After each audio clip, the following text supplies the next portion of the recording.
WhatsApp कैसे हो, जैसे कि आप लोग स्क्रीन पे देख रहे होंगे कि आज इस वीडियो में हम ना ही किसी इन्फॉर्मेशन यानी एग्जाम रिलेटेड ना ही किसी इन्फॉर्मेशन के बारे में बात करेंगे और ना ही किसी पढ़ाई लिखाई के बारे में बात करेंगे। हाँ, हो सकता है आप लोग रिलेट कर सकते हो इस चीज को पढ़ाई के साथ। मैं तो डेफिनेटली बोलूंगा पढ़ाई के साथ होने वाला है, क्योंकि आपका ये डिसीजन पूरा आपकी लाइफ में चेंजेस लाने वाला है। आप कैसे आगे बढ़ोगे, आप किस करियर को चूज करोगे, उसमें एक काफी ज्यादा इंपैक्ट डालता है। तो बिना टाइम गए चलिए शुरुआत करते हैं। हम इस वीडियो में बात करेंगे, जैसे कि आप सबको दिख रहा होगा लैपटॉप फॉर यू। इसका मतलब क्या है? लैपटॉप फॉर यू इसका सीधा मतलब ये है कि आप लोगों को लैपटॉप कॉलेज लाइफ आपका ऑलरेडी काउंसलिंग हो चुका है, जिन्होंने अपना काउंसलिंग कंप्लीट कर लिया या फिर जिन्होंने अभी तक एडमिशन लेना बाकी, दोनों के लिए ही ये लैपटॉप काफी इंपॉर्टेंट है। कॉलेज स्टूडेंट के लिए काफी इंपॉर्टेंट है, और अगर आप 12वीं में या 11वीं में हो तभी भी आपके लिए काफी ज्यादा इंपॉर्टेंट रहने वाला है। हम इस वीडियो में बात करेंगे एक से एक बढ़कर चीज, मतलब क्यों किस टाइप का लैपटॉप, आप चाहे गेमिंग हो जाए या फिर कॉलेज के लिए कोडिंग के लिए या फिर एथिकल हैकिंग के लिए, कुछ भी चीज के लिए, या फिर मूवीज देखने के लिए या फिर शो ऑफ किस किस कैटेगरी में, हर एक चीज के बारे में हम शुरू से लेकर डिटेल्स में बात करेंगे। एंड अभी इस आपको कहां परचेस करना चाहिए, ऑनलाइन या ऑफलाइन। अगर ऑनलाइन करते हो तो उसका क्या रिस्क कितना ज्यादा है, हम एक एक चीज के बारे में डिटेल्स में बात करेंगे। तो बिना टाइम गए चलिए शुरुआत करते हैं। सबसे पहले आ जाते हैं कि व्हाई यू नीडेड लैपटॉप्स। आपको लैपटॉप क्यों चाहिए। सबसे पहले आप खुद को ये सवाल कीजिए कि अगर आपने ये सोच लिया कि आपको लैपटॉप खरीदना है, तो आपको खुद से पूछो कि आपको क्यों एक लैपटॉप चाहिए। हो सकता है आप एक कॉलेज स्टूडेंट हो जिसके लिए आपको डेफिनेटली लैपटॉप चाहिए। हो सकता है आप एक गेम खेलना चाहते हो लैपटॉप में, इसलिए आपको चाहिए लैपटॉप। हो सकता है आप एडिटिंग के लिए, आप चाहे वो ग्राफिक्स डिजाइनिंग हो या फिर एनिमेशन या फिर नॉर्मल वीडियो एडिटिंग या फिर फोटो एडिटिंग, कुछ भी हो सकता है भाई। एंड उसके बाद अगर बात करें कि हो सकता है आप शो ऑफ के लिए, मतलब अगर आपको शो ऑफ के लिए अगर बता दे तो मैकबुक काफ़ी ज़्यादा, बहुत कोई ऐसा भी होता है यार बचपन से हम एक ऑल अगर कैटेगरी की बात करें, कुछ ऐसे भी हो, हम में से कुछ ऐसे भी हैं जो सिर्फ दोस्तों को अपने दिखाने के लिए बचपन से कि मेरे पास कुछ लैपटॉप है, ऐसा भी हो सकता है। इसके लिए भी आप लोगों को लैपटॉप चाहिए। या फिर आपको गेमिंग प्लस कॉलेज, मतलब इसका क्या मतलब होता है। हो सकता है आपको कॉलेज का जो भी काम होता है उसके साथ साथ आपको गेम भी खेलना पसंद हो। किसको नहीं पसंद है यार, लगभग सबको पसंद है। एंड उसके साथ जो लास्ट एंड आखिरी आता है वो होता है कि गेमिंग कॉलेज प्लस एडिटिंग। हो सकता है कोई बच्चा गेमिंग भी खेलता हो एंड कॉलेज का काम भी करता हो, और साथ में फ्रीलांसिंग के लिए, साइड हसलिंग के लिए उसे एडिटिंग करना है, जो कि या फिर फ्रीलांसिंग होगा या फिर ग्राफिक डिजाइनिंग होगा या फिर फोटो एडिटिंग, कुछ भी तरीके से हम हर एक के चीज़ में बारे में बात करेंगे। तो विदाउट वेस्टिंग एनी टाइम हम आगे के टॉपिक में चल जाते हैं। कॉलेज स्टूडेंट का भी कुछ क्राइटेरिया है भाई। कॉलेज स्टूडेंट में आपको कॉलेज में किस बेसिक पे ही चाहिए। हो सकता है आपको वेब डेवलपमेंट के लिए चाहिए, या फिर आपको ऐप डेवलपमेंट के लिए चाहिए, या फिर एथिकल हैकिंग के लिए चाहिए। एथिकल हैकिंग या साइबर सिक्योरिटी के लिए जो भी कोर्स किया जाता है, ये बेसिकली बीटेक। अगर आप बीटेक स्टूडेंट नहीं हो तो आप हो सकता है इसे समझने में प्रॉब्लम थोड़ा हो, तो आपके लिए कोई बात नहीं, आप टेंशन मत लेना। आपके लिए भी आराम से हम सोचेंगे हर एक किसी के। इस वीडियो में मैं पूरे वर्ल्ड में जिसे भी जैसे तरीका का लैपटॉप चाहिए, मैं उस वीडियो में, चाहे आपका प्राइस का रेट 10,000 हो या फिर 1 लाख रुपीज़ या फिर उससे ज़्यादा, हर एक चीज़ में हर एक के हिसाब से हम बात करेंगे। एंड लास्ट आते हैं कि कॉलेज के प्रोजेक्ट इन द सेंस कि आप लोगों को कॉलेज में असाइनमेंट वगैरह सबमिट करना पड़ता है। उसमें चाहे आप लोगों को पीपीटी बनाना पड़ता हो या फिर वर्ड फाइल या फिर एमएक्स ऑफिस या फिर एक्सेल का थोड़ा काम रहता हो, या फिर आप खुद का डेवलपमेंट के लिए, अपना पर्सनल डेवलपमेंट के लिए हो सकता है आप लोग ये सब चीज़ सीखना चाहते हो, तो हर एक चीज़ के बारे में हम लोग बात करेंगे। अगर बात कर लेते हैं कि कुछ हो ना हो, आपको इस पॉइंट को डेफिनेटली ध्यान में रखना चाहिए। कुछ ऐसे पॉइंट है जिन्हें आपको कभी नहीं स्किप करना चाहिए, और वो है कि सबसे पहले आ जाता है कि लैपटॉप। सबसे पहले तो आपको ये लैपटॉप पूरी ज़िंदगी में ऐसा है कि आपको, अगर आप कॉलेज स्टूडेंट हो, स्पेशली अगर बीटेक स्टूडेंट हो, तो आपको ये समझ लेना है कि लैपटॉप को आपको सारा, मतलब लैपटॉप जैसे आप अपने बदन में कपड़े रखते हो ऐसे ही आपका लैपटॉप भी हो गया। आपको लैपटॉप एनी टाइम एनी साथ आपको लेके जाना है। अभी ऑनलाइन क्लास चल रहा है, लेकिन जब खाली में ऑफलाइन होने वाला है, काफ़ी कॉलेजों ने तो अपना ऑफलाइन स्टार्ट कर दिया, तो आपको डेफिनेटली अपने कंधे में करके लेके जाना है। तो तब आपको ऐसा ना हो कि आप लैपटॉप के लिए बहुत, दिस इज़ द रीज़न कि आप लोग कॉलेज को लैपटॉप लेके नहीं जा रहे हो सकता है ये भी रीज़न या फिर कुछ भी रीज़न। इसलिए आपका लैपटॉप काफ़ी कंफर्टेबल होना चाहिए, उसके साथ साथ लाइट वेट मस्ट होना चाहिए। ये सबसे बड़ा पॉइंट है एक लैपटॉप के पीछे। दूसरे की बैटरी बैकअप। अगर आप एक लैपटॉप के पीछे 30, 40, 50, 60, 1 लाख रुपए इन्वेस्ट कर रहे हो, अगर आपको एटलीस्ट 5 आवर का बैकअप ना मिला तो वो लैपटॉप क्यों लेना भाई। मैं पीसी बिल्ड कर लूँगा, इससे अच्छा पीसी बिल्ड कर लूँगा। तो इस पॉइंट को भी डेफिनेटली दिमाग में रखना, चाहे किसी भी पॉइंट को भूल जाओ, इस 2 पॉइंट को डेफिनेटली याद रखना, लैपटॉप लेना हो या फिर अपने दोस्त को सजेस्ट करना हो।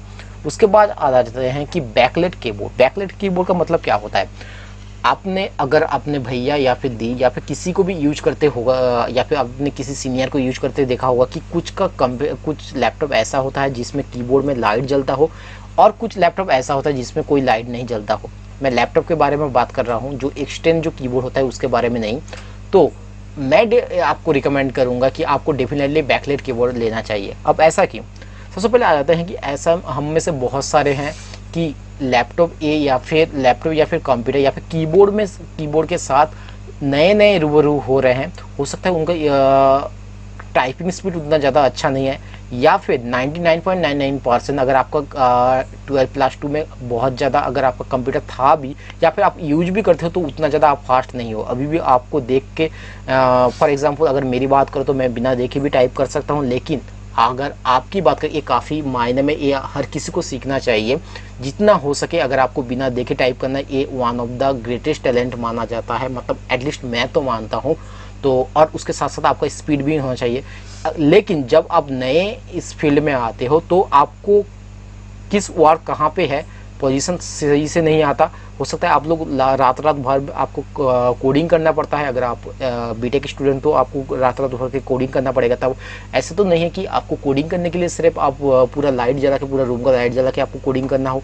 इसलिए आपको अगर कीबोर्ड में लाइट रहता है तो आपका अच्छा बेनिफिट आ जाता है, एक अलग ही एज मिल जाता है। तो इसके लिए बैकलाइट मैं डेफिनेटली रिकमेंड करूँगा, बैकलाइट कीबोर्ड। उसके बाद don't go for DVD capacity. जैसे मैंने ये सबसे बड़ी मेरी लाइफ में गलती किया था। सबसे पहले मैंने जब लैपटॉप लिया था कि ऐसा लग रहा था कि यार भाई डीवीडी तो होना चाहिए, जबकि अभी पूरा पेन ड्राइव का ज़माना चल रहा है। लेकिन मैं डीवीडी इसलिए लेना चाहता था कि अब ऐसा तो नहीं होता कि जब कैसेट या फिर डीवीडी डाल के आपको कुछ फिल्म वगैरह या फिर कुछ भी अपना सीरीज, वेब सीरीज वगैरह कुछ भी देखना हो या फिर कुछ भी चीज़ आपको चाहिए तो आजकल सब कुछ पेन ड्राइव में मिल जाता है। तो अगर आप डीवीडी कैपेसिटी में जाते हो तो लैपटॉप का जो वेट वो डेफिनेटली इंक्रीज हो जाता है, एंड लैपटॉप का साइज भी काफ़ी ज़्यादा बढ़ जाता है। तो आपको जैसे कि मैंने पहले ही बता दिया था, एंड बैटरी बैकअप भी तब कम जाता है क्योंकि फंक्शन बहुत ज़्यादा बढ़ जाता है। तो इसलिए पहले 3 पॉइंट आप लोगों को ये छोड़ देना पड़ता है कि लाइट वेट तो होगा नहीं अगर डीवीडी कैपेसिटी रहता है, एंड बैटरी बैकअप भी काफ़ी कम होगा। इसलिए आपको बैटरी की डीवीडी कैपेसिटी से हट जाना है। ये बहुत सारे स्टूडेंट के अंदर काफ़ी बड़ी मिथ होती है कि मुझे डीवीडी लेना है क्योंकि मुझे फॉर किसी भी रीज़न होता है। मैंने अपना रीज़न शेयर कर दिया, हो सकता है आप लोग का भी बहुत सारा रीज़न हो। कमेंट करके बताओ यार ऐसा अगर रीज़न हो तो। बाद में आते हैं कि इसके अलावा price, the only and one thing, सबसे बड़ी चीज़ माना जाता है प्राइस। भाई अगर पैसा है तो क्या है, अपनी दुनिया पूरा मुट्ठी में। अगर प्राइस की बात करें, आपको डेफिनेट सबसे पहले आपको डिसाइड करना चाहिए मैं कितने प्राइस में अपना लैपटॉप लेना चाहता हूँ। इस चीज़ को अपने दिमाग में रख लो। चाहे कुछ भी हो, आप गेमिंग के लिए ले रहे हो या फिर आप कोडिंग के लिए ले रहे हो या फिर आप एडिटिंग के लिए ले रहे हो, किसी भी चीज़ के लिए ले रहे हो, आपको दिमाग में अपने ये तय कर लेना है कि मुझे मैक्स टू मैक्स मैं 40 जा सकता हूँ, 50 जा सकता हूँ, या फिर 60 या फिर 70 या कुछ भी आपको जैसा रिकमेंडेड हो वैसा ही लेना है। मैं इस वीडियो में इसलिए इस वीडियो का मकसद बनाने का मकसद ये है कि आपको अपने प्राइस के हिसाब से अपना मनपसंद लैपटॉप मिल जाए। समझ रहे हो? अपने प्राइस के हिसाब से अपना मनपसंद रहे। तो मैं एक एक लिस्ट दे दूंगा, आप लोग चाहो तो उस चीज़ को जाके ले सकते हो। मैं और एक बात बता देता हूँ कि ये वीडियो किसी भी कंपनी से कोई भी एफिलिएटेड के लिए नहीं है या फिर स्पॉन्सरशिप नहीं है। चाहे मुझे अमेजन या फिर कोई किसी भी अमेजन फ्लिपकार्ट किसी ने ये स्पॉन्सर वीडियो नहीं है। तो मैं जो भी बताऊंगा अपना एक्सपीरियंस से बताऊंगा, अपने दोस्तों से एक्सपीरियंस लेके ही बताऊंगा, एंड सबसे ज़्यादा मेरा खुद का एक्सपीरियंस आपके साथ शेयर करूंगा। आप अगर अच्छे से देख रहे हो वीडियो को बिना स्किप किए तो आप खुद ही समझ जाओगे कि मैंने जो भी बता रहा हूँ अपने एक्सपीरियंस से ही बता रहा हूँ। एंड लास्ट आते हैं don't go for touch until you are aged. क्या मतलब होता है इसका? इसका मतलब सीधा सीधा ये है कि आपको बहुत कूल लगता है जब हम लोग पहले लैपटॉप लेने के बारे में सोचते हैं कि यार मुझे टच लैपटॉप चाहिए। भाई एंड्रॉयड तो उतना ज़्यादा, एंड्रॉयड मैं हम लोग जो एंड्रॉयड फ़ोन यूज करते हैं उसमें काफ़ी कम, बहुत ही ज़्यादा, चाहे 6.3 इंच का हो या फिर उससे ज़्यादा, ये करीबन करीबन इतना ही मैक्स टू मैक्स आता है भाई मेरे हिसाब से। अब इसमें भी उतना ज़्यादा मज़ा नहीं आता जितना कि एक लैपटॉप का अगर 15.6 इंच का अगर मुझे एक टच स्क्रीन मिल जाए तो तब तो बात ही अलग है, ऐसा सोच रहे हैं। लेकिन ये सबसे बड़ी मिथ है, अगेन आई एम रिपीटिंग कि ये सबसे बड़ी मिथ है, आपको ऐसा नहीं करना है until you are a GD। इसका क्या मतलब है, हाँ आप तभी कर सकते हो, इसे रिकमेंड कर सकते हो एक टच स्क्रीन वाला लैपटॉप जब आप एक ग्राफिक्स डिजाइनर हो, तब आपको डेफिनेटली लगेगा। इसके लिए कि आपको लोगो डिजाइन करना है या फिर आपको एडोबी XD चलाना है, तब आपको डेफिनेटली इसे, तब अगर आपको बहुत ज़्यादा प्रो लेवल के बंदे हो तब तो मैं डेफिनेटली रिकमेंड करूँगा। या आपका सिर्फ गोल ये है कि आपको ग्राफिक्स डिजाइनिंग ही करना है, लोगो डिजाइनिंग ही करना है, तब आप जा सकते हो टच स्क्रीन के लिए। वरना मैं किसी भी हालत में टच स्क्रीन रिकमेंडेड नहीं करूँगा, क्योंकि इसका बहुत ज़्यादा कॉन्स ये बोल सकते हो, इसमें बहुत ज़्यादा खराबी है। चाहे वो बैटरी बैकअप हो या फिर अगर एक बार ऐसा ना हो कि एक बार अगर हाथ से छूट जाए या फिर कहीं पे बैग में रखते वक्त किसी दोस्त ने अगर आके बढ़ गया, कुछ भी हो सकता है भाई। एक बार में आपका पूरा लैपटॉप पूरा 70 हो जाए या फिर 50 हो जाए, पानी में जा सकता है। उसके बाद आ जाते हैं कि name of the laptop, capacity, configuration, price, use for. अब ऐसा नहीं कि मैं जो भी चीज़ रिकमेंड कर रहा हूँ आपको वही लेना है। मैं आपका प्राइस के हिसाब से अपने अपने रिकमेंड कर चुका हूँ। हो सकता है आप लोग ये पसंद ना हो, लेकिन आपको लेते वक्त मैं डेफिनेटली ये एक बताऊंगा कि आपको जो मैंने बता दिया, चाहे लाइट वेट, बैटरी बैकअप, कुछ भी हो, इस दो चीज़ को आप स्किप कभी नहीं करोगे। मैं अगेन बताता हूँ कि इस चीज़ को आपको कभी स्किप नहीं करना है। अगर आप एक पुअर फैमिली से बिलोंग करते हो, एक मिडिल क्लास फैमिली से बिलोंग करते हो, तब इस चीज़ को डेफिनेटली मान के चलना। अगर आपके पास बहुत ज़्यादा पैसा है तो I can do anything for you. So मैं यही रिकमेंड करूँगा कि चाहे कुछ भी हो, आपको अपने पैसे बर्बाद नहीं करना है, उसी के हिसाब से काम में लगाना है। सबसे पहले आ जाता है एविटा एसेंशियल 120 GB की SSD है, 1.36 kg टोटल वेट है, लाइट वेट है, इंटीग्रेटेड ग्राफिक्स कार्ड है एंड 4 GB विंडोज 10 जो कि 23K के अंदर आ जाता है। अब आप लोग बोलोगे भाई थंबनेल में तो बताया कि 10K किससे आता है। हाँ 10K से डेफिनेटली आता है। अगर आप किसी भी वेबसाइट में मारोगे तो 10,000 रुपये में आपको लैपटॉप मिल जाएगा, लेकिन वो लैपटॉप दिखने में लैपटॉप लगेगा, आपको एक्चुअली वाला लैपटॉप का फील शायद आ जाए, लेकिन घर में लाके उसे यूज किया नहीं जा सकता। आपको मिल जाएगा यार। मैंने बचपन में जब देखा था कि नपतुल वगैरह में, कुछ नपतुल ऐसा कुछ वेबसाइट था, उसमें दे रहा था कि सिर्फ 5 to 6,000 रुपये, 50,000 का लैपटॉप 5 से 6,000 वाले में ले जाओ। कैसे देता है भाई, ऐसा कुछ नहीं होता है, सबके सब करप्ट है। मैं किसी के सॉरी फॉर द, मैंने नाम ले लिया, हो सकता है मेरे वीडियो में कोई इफेक्ट ना आए। उसके बाद आते हैं कि HP क्रोमोबुक जो कि 64 प्लस 256 GB का आता है टच स्क्रीन। इसके अलावा और भी एक आ जाता है 23K के अंदर आसूस वीवोबुक। आसूस वीवोबुक, अगर मैकबुक के बाद कोई अगर रिकमेंडेड कोई ब्रांड है तो वो आसूस है। और एक बात यार, आप लोगों में से काफ़ी लोग ऐसे भी हैं जो अपने ब्रांड के साथ कॉम्प्रोमाइज़ नहीं कर सकते। डेफिनेटली मैं आपको ऐसा नहीं बोलूँगा कि कोई ब्रांड ख़राब है या फिर कोई ब्रांड बुरा है।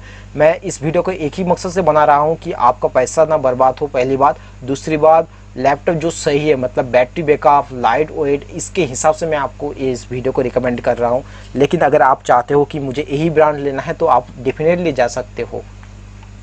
उसके बाद आ जाता है कि लेनोवो का आइडिया पैड, यहाँ पे आप लोग स्क्रीनशॉट लेके दे सकते हो, या फिर आराम से Asus VivoBook 1 TB hard disk same as above, यहाँ पे मैंने मेंशन कर दिया सेम एज अबाव का मतलब जो भी आप कॉलेज कोडिंग कर सकते हो, web development, mobile development and college project. Mobile app development के लिए मैं डेफिनेटली रिकमेंड करूँगा, जो को आपको एंड्रॉइड स्टूडियो चलाना है तो आपको अच्छे कॉन्फ़िगरेशन के लिए चाहिए। मैं इस पेज में, इस स्लाइड में जो भी दिख रहा है, अभी तक जो दिख रहा है, इसमें किसी भी में भी आपके लिए ऐप डेवलपमेंट के लिए उतना सही नहीं है। आप ऐसे बोलोगे कि हो सकता है, बहुत सारे लोग बोलेंगे कि इस configuration i3 10th generation Windows 10 14 inch 1.6 kg 4GB 8GB में आपको आ जाता है, आपको इसमें ऐप डेवलपमेंट हो जाएगा, लेकिन उतना ज़्यादा मैं एक स्मूथली चल सके ऐसा मैं रिकमेंड करूँगा। तो इसके लिए इसमें जो भी जितने भी मैंने लैपटॉप बता दिया, चाहे 1 2 3 4 5 6 7 लैपटॉप बता दिया, लेकिन किसी भी लैपटॉप उतना ज़्यादा खास नहीं है। ये बेसिकली आप लोग coding, web development and ethical hacking, college project जो भी होता है, कॉलेज का जो भी पीपीटी वगैरह बनाना होता है, या फिर बेसिक गेम का मतलब नॉर्मल सा गेम खेल सकते हो, एंड एथिकल हैकिंग वगैरह जो भी कोर्स आता है कॉलेज में करवाया जाता है वो आप लोग कर सकते हो। नेक्स्ट आ जाते हैं कि स्पेशली गेमिंग के लिए जो भी है वो मैं अलग से रिकमेंड करूँगा, जो कि मैं लास्ट अंत में बताने वाला हूँ। उसके साथ साथ मैं आपको और भी कुछ चीज़ बताऊँगा जो आपको डेफिनेटली अपना दिमाग में रखना चाहिए। उसके बाद आते हैं वीडियो एडिटिंग। वीडियो एडिटिंग के लिए आपको मैंने यहाँ पे ऑलरेडी मेंशन कर दिया, आप लोग हो सकता है एक स्क्रीनशॉट ले सकते हो, नहीं तो आप लोग इससे पॉज करके देख सकते हो। और दूसरी बात, अपने पेन पेपर लेके बैठ जाओ यार, जब भी जाना है इस कॉन्फ़िगरेशन में, या फिर आप लोग चाहे ऑफलाइन या ऑनलाइन लो, उसके लिए मैं अलग से मैं रिकमेंड करूँगा, लास्ट में अंत में बताऊँगा आपको क्या लेना चाहिए। लेकिन आपको अगर कहीं भी जाओ तो इस चीज़ को मिला लेना, उसके बाद ही लैपटॉप लेना। एंड बात आते हैं गेमिंग के बारे में। गेमिंग के बारे में सबसे बड़ी बात आती है क्या, गेमिंग भाई सबसे बड़ी अगर बात करते हैं, गेम चाहे जितने भी अच्छे इसमें ले लो, गेमिंग में अपना लैपटॉप वार्ड लगता है। सबसे बड़ी सच बात है ये है कि गेमिंग में अगर आपको गेम खेलना है, अगर आपको प्रोफेशनल गेम में जाना है, तो आपको डेफिनेटली पीसी बिल्ड करना चाहिए। सेम अगर आपको एडिटिंग में जाना है, बहुत ज़्यादा हाई स्किल एडिटिंग में, लाइक फिल्म वगैरह में, फिल्म एडिटिंग वगैरह में जाना है, तो आपको डेफिनेटली पीसी बिल्ड करना चाहिए। चाहे कोई कुछ भी कहे, लैपटॉप आपका चाहे वो 2.5 लाख का हो या फिर 5 लाख का हो, कितने का भी हो, लैपटॉप उतना ज़्यादा खींच नहीं सकता। बाकी यहाँ पे मैंने 4 लैपटॉप के बारे में ऑलरेडी मेंशन कर दिया, आप लोग इसमें से किसी भी अपने गेमिंग के लिए ले सकते हो। यहाँ पे ऐसा नहीं है कि सिर्फ आप गेमिंग खेल सकते हो, बस इसमें फ़र्क ये है कि इसमें मैंने जितने भी गेमिंग के बारे में, आप दुनिया के कुछ भी काम कर सकते हो, सिवाय एक ही इसका जो कि नेगेटिव पॉइंट ये है कि इसमें आपको बैकअप उतना ज़्यादा नहीं मिलेगा, बैटरी बैकअप काफ़ी कम मिलेगा। कुछ लैपटॉप में तो 2 घंटे 2.5 घंटे मैक्स टू मैक्स देता है, क्योंकि इसमें काफ़ी ज़्यादा हाई ग्राफिक्स यूज करा जाता है। 4GB ग्राफिक्स, वो भी एनवीडिया का, समझ रहे हो, आपको अंदाज़ा भी नहीं है। और डेफिनेटली मैं कुछ और भी इंटरनली मैं कुछ टर्म यूज करने वाला था, लाइक आपको डेफिनेटली कुछ ऐसे सजेस्ट करूंगा, आपको DDR4 लेना चाहिए, जबकि आज की दुनिया में जो भी अपडेट लेटेस्ट वर्जन लेना है, अगर आपको बहुत ज़्यादा नॉलेज नहीं है, सबसे ये रिकमेंड करूंगा कि आपको लेटेस्ट वर्जन के साथ ही जाना है। एंड कुछ ऐसे टर्म मैं यूज कर सकता हूँ, लेकिन आपके दिमाग में आएगा नहीं। And maximum of the case मैं बता रहा हूँ, ऐसा नहीं कि हो सकता है आप में से बहुत सारे लोग आपको मालूम है, लेकिन मैं जिनको नहीं आता इसलिए मैंने वो चीज़ रिकमेंड नहीं किया। बस ये बताऊँगा कि आपको लेटेस्ट वर्जन के साथ जाना है। एंड लास्ट में अब आ जाते हैं कि कब खरीदना है, आपको कब खरीदना चाहिए। भाई परसों खरीद लो यार, मैं रिकमेंड करूँगा परसों खरीद लो। क्यों? क्योंकि बिग बिलियन डेज सेल आ चुका है, जैसे कि आपने थंबनेल में देख लिया होगे। अब आप बोलोगे कि भाई बिग बिलियन डे, ये सारा का सारा कारण होते हैं आपके पापा मम्मी सब, बहुत कोई बोलता है, बहुत भैया बोलता है। ऐसा कुछ नहीं यार, ऐसा कुछ नहीं, मैं अपने एक्सपीरियंस से बता रहा हूँ। बहुत अच्छे से मैं अपना 90% चीज़ ऑनलाइन से ही खरीद लेता हूँ, और वो भी बिग बिलियन डे से। इस साल का भी प्लान ऐसा ही कुछ है, तो आप लोग ये चीज़ देख लेना कि ऑनलाइन ही खरीदना है। इससे फ़ायदा क्या होगा, आपको एटलीस्ट 5 to अप्रोक्स अगर 5 to 10% से लेकर 20% का डिस्काउंट हो जाता है। अगर आप सेम चीज़ अगर 50,000 में कहीं पे खरीदते हो, वही सेम चीज़ आपको 45,000 में ऑनलाइन में मिल जाएगा। और बिग बिलियन में डे में तो और भी एडवांस मिल जाएगा। मैंने जितने भी रिकमेंड किया, जितने भी जो भी चाहे इसका जो भी जितने भी 38K 55K जो भी रिकमेंड कर दिया, इसके अलावा भी आप लोगों को ये सारा का सारा इसमें आप 5% 10% ले सकते हो। अगर आप लोग डे आफ्टर टुमारो से शॉपिंग करते हो, जो भी बिग बिलियन डे का सेल आ रहा है उसमें अगर आप लोग ऑनलाइन से परचेस कर सकते हो, मिनिमम 5 to 10,000 आप लोगों को डिस्काउंट मिल जाएगा। ये आप लिख के रख लेना, मैं बता रहा हूँ, आपको डेफिनेटली जाना चाहिए। एंड उसके बाद अगर बात आते हैं, अगर किसी के साथ कुछ हादसा हो गया तो उसके लिए सॉरी भाई, एक आध के साथ हो जाता है, वो मैं मानता हूँ, ऐसा हो जाता है कभी कभार, किसी के साथ हुआ, मेरे दोस्तों के साथ भी हुआ है, एक दोस्त के साथ। तो उसके लिए ऐसा नहीं कि आप पूरा ऑनलाइन को बदनाम करो, ये सही नहीं है। एंड दूसरी बात आ जाते हैं कि इसमें बहुत सारा बेनिफिट है, आपको ऑन साइड वारंटी मिल जाएगा, काफ़ी कुछ भी गारंटी है यार, मतलब उतना ज़्यादा आपका टाइम बचत, हर कुछ हर एक चीज़ से बेनिफिट होगा।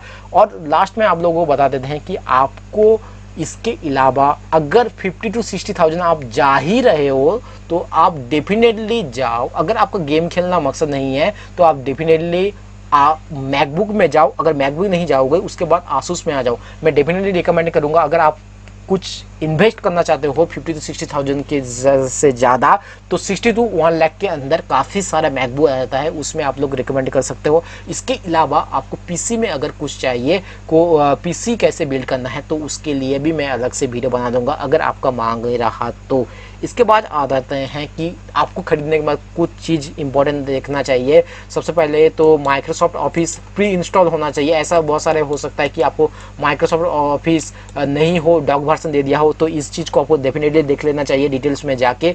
एंड नहीं तो उसके लिए 4-5 हज़ार रुपये अलग से लेना पड़ेगा। एंड अपना वारंटी जो होता है उसे एक्सटेंड कर लेना है। अब उससे कैसे करना है, वारंटी एक्सटेंड करने के लिए हो सकता है, अब ऐसा क्यों बोल रहा हूँ कि अगर आपको ऑलरेडी 1 ईयर के वारंटी मिल जाता है, अगर आप 400-500 रुपये या फिर 1000 रुपये दोगे तो और भी 2 साल के लिए इंक्रीज कर दिया जाएगा, इससे आपको काफ़ी बेनिफिट मिल जाएगी। दूसरी बात की what is the Vivo book. Vivo book क्या होता है, मैंने जैसे कि पहले बता दिया आसूस वीवो बुक ऐसा है, नॉर्मल सा यार को काफ़ी हल्का माना जाता है, इतना बस समझ लो। मैं बहुत ज़्यादा टेक्निकल टर्म नहीं यूज करूँगा, या फिर ये कोई रॉकेट साइंस नहीं है कि आप लोगों को कुछ समझ में नहीं आए। उसके अलावा आपको क्या करना चाहिए, HDD पे जाना चाहिए या फिर हार्ड SSD। ये HDD और SSD क्या चाहिए, सीधी मैं टर्म में ये बताऊंगा। ये HDD और SSD ये होता है कि अगर आप HDD यूज करते हो तो as compare to SSD use करते हो तो एज कम्पेयर टू HDD से काफ़ी फास्ट होता है। तो अगर आपको तो 256 GB SSD, जैसे कि मैंने ऑलरेडी बताया, मैकबुक इतना फास्ट क्यों माना जाता है, मैकबुक इतना पता ही है, एप्पल का प्रोडक्ट इतना ज़्यादा फास्ट इसलिए होता है, वो कभी भी अपने हार्ड जो भी स्टोरेज में अपना HDD यूज़ नहीं करता, SSD यूज करता है, इसलिए वो काफ़ी ज़्यादा फास्ट है।